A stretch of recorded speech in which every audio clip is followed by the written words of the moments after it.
হজরত মোহাম্মদ সাল্লাল্লাহু আলাইহি ওয়াসাল্লাম যখন ছোট ছিলেন তখন একদিন তিনি ক্ষুধা পেয়ে মক্কার ধুলো ভরা রাস্তা দিয়ে হেঁটে যাচ্ছিলেন।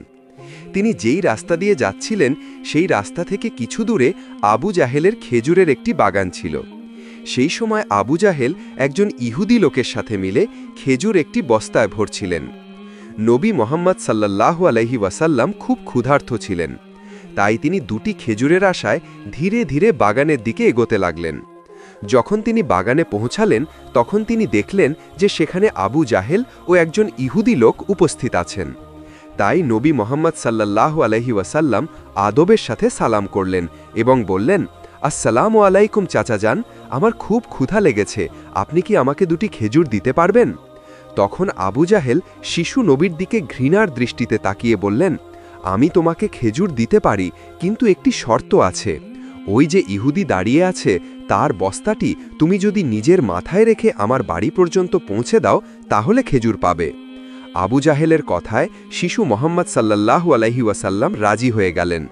অতঃপর দেরি না করে নবী মোহাম্মদ সাল্লাল্লাহু আলাইহি ওয়াসাল্লাম সেই ইহুদির কাছে গেলেন। তখন ইহুদি অবাক হয়ে বলল, হে মোহাম্মদ, তুমি এখানে কেন এসেছ? নবী মোহাম্মদ সাল্লাল্লাহু আলাইহি ওয়াসাল্লাম বললেন, আমি এই বস্তাটি নিজের মাথায় রেখে নিয়ে যেতে চাই।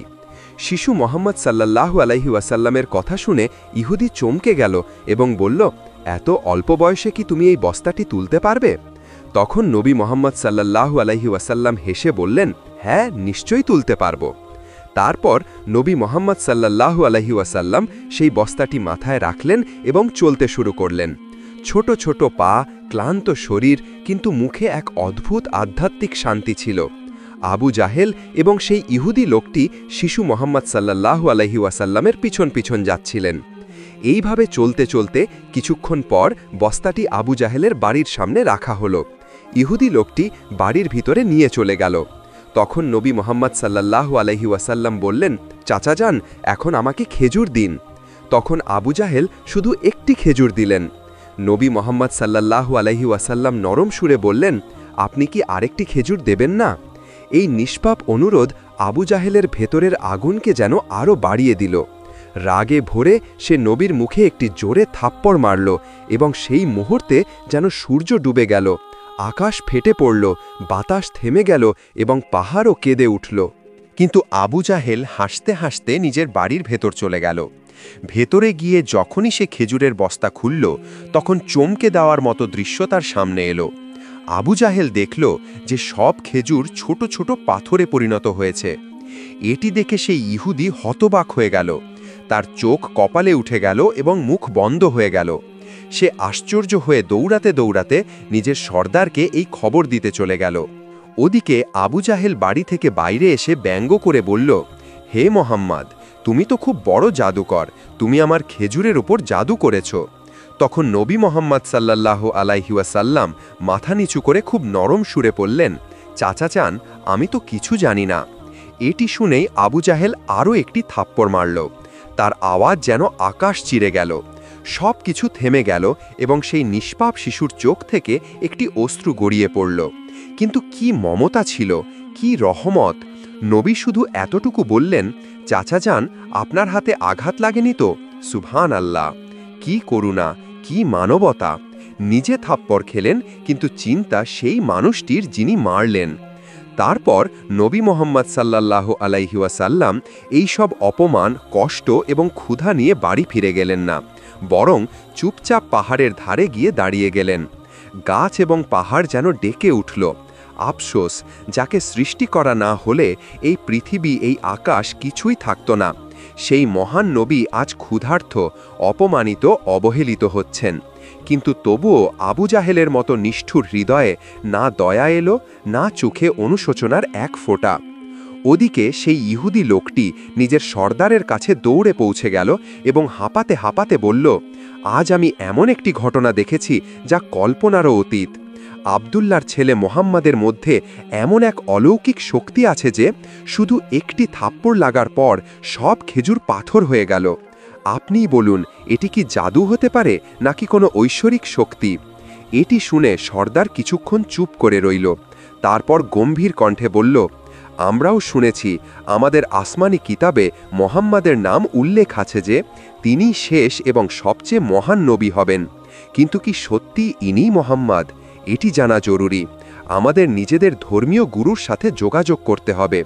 যদি এই কথা সত্যি হয় তাহলে আমরা তাকে জীবিত ছাড়ব না, বরং তাকে এই পৃথিবী থেকেই শেষ করে দেব। তোমরা যাও এবং এই খবর আমাদের গুরুর কাছে পৌঁছে দাও। এটি শুনে সেই ইহুদি লোকটি আবার আবু জাহেলের বাড়ির দিকে রওনা হয়ে গেল। অতঃপর যখন সে খেজুরের বাগানের কাছে পৌঁছাল, তখন তার চোখ বড় হয়ে যেন কপালে উঠে গেল। সে দেখল পুরো বাগানে একটিও খেজুর ছিল না। প্রতিটি গাছে খেজুরের বদলে শুধু পাথর আর পাথর। এমন অদ্ভুত দৃশ্য দেখে সেখানে সে এক মুহূর্তও থামল না। দ্রুত আব্বু জাহেলের বাড়ির দিকে ছুটে গেল। বাড়িতে পৌঁছে সে বলল, ভাই, আপনার বাগানের সব খেজুর পাথরে পরিণত হয়েছে। যদি এখন এগুলো রক্ষা না করা হয় তাহলে অনেক বড় ক্ষতি হয়ে যাবে। এর একটাই সমাধান আছে, মুহাম্মাদের কাছে ক্ষমা চাও। কিন্তু আব্বু জাহেল ক্ষমা চাওয়ার মতো মানুষ ছিল না। সে ছিল নিষ্ঠুর, চালাক। সে নরম সুরে বলল, ঠিক আছে, চলো মুহাম্মাদের বাড়িতে গিয়ে দেখি। তারপর সে নবী মুহাম্মদ সাল্লাল্লাহু আলাইহি ওয়াসাল্লামের বাড়ির দিকে চলতে শুরু করল। সেই সময় নবী মুহাম্মদ সাল্লাল্লাহু আলাইহি ওয়াসাল্লাম তার চাচা আবু তালেবের সাথে থাকতেন। যখন আবু জাহেল বাড়িতে পৌঁছালো তখন আবু তালেব একা ছিলেন। আবু জাহেল আওয়াজ দিয়ে বলল, হে আবু তালেব, তোমার ভাতিজা মোহাম্মদ একজন খুব বড় জাদুকর। সে আমার বাগানের সব খেজুর পাথরে পরিণত করে দিয়েছে। তারপর সে ব্যঙ্গ করে বলল, কোথাও কোনো পাহাড়ের ধারে কোনো সিংহ বা ভাল্লুক তাকে খেয়ে ফেলেনি তো? এটা শুনে চাচা আবু তালেব অস্থির হয়ে উঠলেন। তিনি এক মুহূর্ত দেরি না করে নবীর খোঁজে বেরিয়ে পড়লেন। ওদিকে নবী মুহাম্মদ সাল্লাল্লাহু আলাইহি ওয়াসাল্লাম একটি পাহাড়ের ধারে বসে কাঁদছিলেন এবং বলছিলেন, যদি আজ আমার বাবা মা বেঁচে থাকতেন তাহলে হয়তো কেউ আমার সাথে এমন ব্যবহার করত না। আমি খুব একা, খুব নিঃসঙ্গ। তার এই নিঃসঙ্গতা দেখে বনের সিংহ, ভাল্লুক, হরিণ সবাই সেখানে চলে এলো এবং যেন তার ব্যথা অনুভব করে সবাই কাঁদতে লাগল। সিংহের চোখও ভিজে গেল। তারা বলতে লাগল, ইয়া রাসূল আল্লাহ, এই চর যেন আমাদের লেগেছে। আপনি আর কাঁদবেন না, এই অশ্রু আমরা সহ্য করতে পারছি না। অতঃপর কিছুক্ষণের মধ্যেই চাচা আবু তালেব সেখানে পৌঁছে গেলেন। তিনি যখন এই দৃশ্য দেখলেন তখন কিছু বলতে পারলেন না, শুধু স্তব্ধ হয়ে গেলেন। দৃশ্যটি এত অদ্ভুত এবং হৃদয়স্পর্শী ছিল। তারপর তিনি নবীকে বুকে জড়িয়ে ধরলেন এবং জিজ্ঞাসা করলেন, কে তোমাকে কষ্ট দিয়েছে? যতদিন আমি বেঁচে আছি কেউ তোমাকে ছুঁতেও পারবে না। এরপর চাচা আবু তালেব নবীকে নিয়ে বাড়িতে ফিরে এলেন। কিন্তু সেই রাতেই আবু তালেব নিজে আবু জাহেলের বাড়িতে পৌঁছে গেলেন। তিনি রাগের সাথে নয় বরং সত্যের সাথে বললেন, তুমি তাকে জাদুকর বলছো, অথচ সে তো তোমার কাছে কিছু চায়নি, তোমার খেজুরও নেয়নি, তোমার বিরুদ্ধে কিছু বলেছেও না। তার চোখ থেকে যে অশ্রু ঝরেছে তা একদিন পাহাড়কেও গলিয়ে দেবে। এই কথা বলে আবু তালেব সেখান থেকে চলে গেলেন। আবু জাহেল চুপ করে রইল, কারণ সে কিছু অনুভব করছিল কিন্তু স্বীকার করতে চাইছিল না। আসলে সে ছিল একজন নিষ্ঠুর এবং অহংকারী মানুষ। সেই রাতেই মক্কার আকাশে একটি অদ্ভুত আলো ছড়িয়ে পড়ল। সবাই ভাবল হয়তো কোনো তারা ভেঙে পড়েছে, কিন্তু বাস্তবতা ছিল যে ফেরেশতারা এক এক করে পৃথিবীতে নেমে আসছিলেন। একজন ফেরেশতা অন্যজনকে বলছিলেন, এই চোখ থেকে যে অশ্রু ঝরেছে একদিন তা থেকেই এক মহান কিতাব অবতীর্ণ হবে। ইনি সবচেয়ে মহান মানুষ এবং শেষ নবীও, যিনি পুরো বিশ্বের জন্য রহমত হয়ে এসেছেন। ওদিকে যখন ইহুদিরা এই অলৌকিক ঘটনার খবর পেল তখন তাদের হৃদয়ে আগুন লেগে গেল। তারা নবী মুহাম্মদ সাল্লাল্লাহু আলাইহি ওয়াসাল্লামকে হত্যা করার ষড়যন্ত্র শুরু করে দিল, কারণ তারা চেয়েছিল যে শেষ নবী তাদের গোত্রে জন্মগ্রহণ করুক, কিন্তু এমনটা হয়নি। তাদের মধ্যে একজন ইহুদি ব্যক্তি তার ধর্মীয় পণ্ডিতের কাছে গেল এবং পুরো কাহিনী বিস্তারিতভাবে বলল। ইহুদি ধর্মগুরু কিছুক্ষণ চোখ বন্ধ করে রইল। তারপর ধীর স্বরে বলল, আমি তাকে চিনে ফেলেছি। ইনি সেই নবী যার উল্লেখ আমাদের কিতাবে আছে। তার দুটি চিহ্ন আছে, একটি তার কাঁধে নবুয়তের মোহর, দ্বিতীয়টি তার দৃষ্টিতে থাকা রহমত। কেউ জিজ্ঞেস করল, তাহলে কি আপনি ঈমান আনবেন? সে চুপ হয়ে গেল, মাথা নিচু করে নিল। তারপর শুধু এতটুকু বলল, আমরা চেয়েছিলাম যে সে আমাদের গোত্রে আসুক, তাই আমরা সত্যকে অস্বীকার করব। ওদিকে প্রতি বছর চাচা আবু তালেব ব্যবসার জন্য সিরিয়া যেতেন। সেই দিনও আবু তালেব সিরিয়ার সফরের প্রস্তুতিতে ব্যস্ত ছিলেন। তখনই নবী মোহাম্মদ সাল্লাল্লাহু আলাইহি ওয়াসাল্লাম এসে বললেন, চাচা যান, আমি কি আপনার সাথে সিরিয়া যেতে পারি? আবু তালেব তাকে মানা করতে পারলেন না, তাই তাকে সাথে নিয়ে যাওয়ার জন্য রাজি হয়ে গেলেন। অতঃপর পরের দিনই তারা দুজনেই একটি ব্যবসায়িক কাফেলার সাথে রওনা হয়ে গেলেন। কিছুদিন সফর করার পর কাফেলা বুসরা নামক জায়গায় পৌঁছাল। সেখানেই কাছে একটি গির্জা ছিল, যেখানে একজন খ্রিস্টান ধর্মগুরু থাকতেন। তিনি সেই সময়ের সবচেয়ে বড় এবং মহান পাদ্রী বলে বিবেচিত হতেন।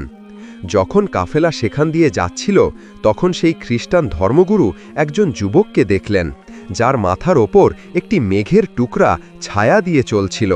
যেখানে সে চলত, মেঘও সাথে চলত। তার বিশ্বাস হয়ে গেল, এই কাফেলাতেই শেষ জামানার নবী উপস্থিত আছেন।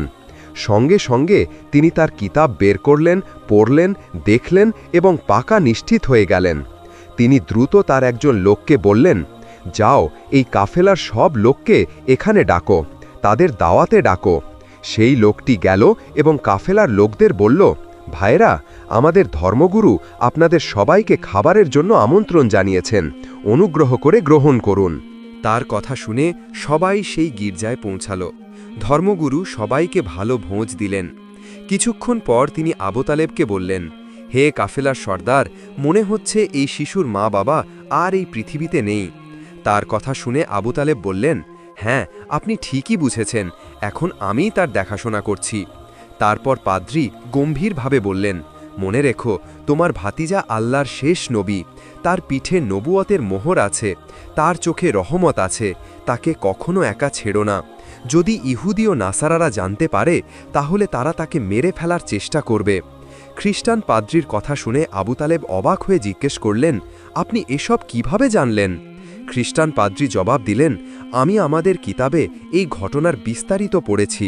এখন যাও এবং মোহাম্মদকে আমার কাছে নিয়ে এসো। ফলে আবু তালেব মোহাম্মদ সাল্লাল্লাহু আলাইহি ওয়াসাল্লামকে আনতে রওনা হলেন। কিছুক্ষণ পর সেই খ্রিস্টান পাদ্রী দেখলেন যে আরেকটি কাফেলা সেই জায়গা দিয়ে যাচ্ছিল। তিনি দ্রুত সেখানে পৌঁছালেন এবং জিজ্ঞেস করলেন, তোমরা কারা, কোথায় যাচ্ছ এবং কেন? তারা জবাব দিল, আমরা রোমের সৈনিক, আমাদের বাদশাহ আমাদের পাঠিয়েছেন। আমাদের বলা হয়েছে যে শেষ নবী পৃথিবীতে এসে গেছেন এবং আমাদের তাকে খুঁজে বের করে শেষ করতে হবে। তোমরা কি তার সম্পর্কে কিছু জানো? তখন সেই খ্রিস্টান পাদ্রী হাসলেন এবং বললেন, তোমরা অযথা চেষ্টা করছ।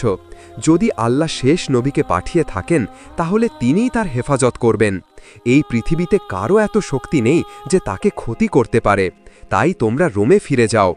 খ্রিস্টান পাদ্রীর এই কথা শুনে সেই সৈন্যরা চুপচাপ ফিরে গেল। অতপর রাতে খ্রিস্টান পাদ্রী আবু তালেবকে গির্জায় ডাকলেন এবং বললেন, হে কাফেলার সর্দার, দেখলে তো আমার কথাই সত্যি হল। ইহুদি ও নাসারারা শেষ নবীর ঘোর শত্রু। যদি তারা কোনোভাবে তাকে পেয়ে যায়, তাহলে নিশ্চিত তাকে মেরে ফেলার চেষ্টা করবে। তাই আমার কথা শোনো, তোমার ভাতিজাকে নিয়ে বিদেশে যেও না, ফিরে যাও। পরের দিন আবু তালেব সফর ছেড়ে দেওয়ার সিদ্ধান্ত নিলেন এবং কাফেলা দেশের দিকে ফিরে চলল। কিছু দূর যাওয়ার পর রাস্তায় তারা একটি ঘোড়া দেখতে পেলেন, কিন্তু সেখানে কোনো মানুষ ছিল না।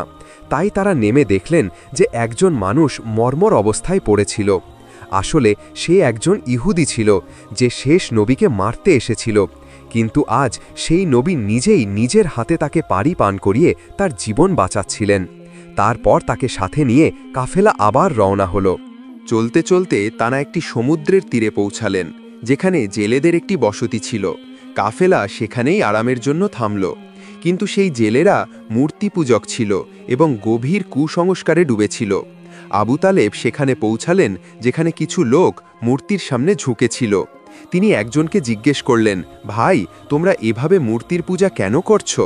সে জবাব দিল, অনেক দিন ধরে আমাদের জালে মাছ আসছে না, তাই সমুদ্রের দেবতাকে খুশি করার জন্য আমরা এই পূজা করছি।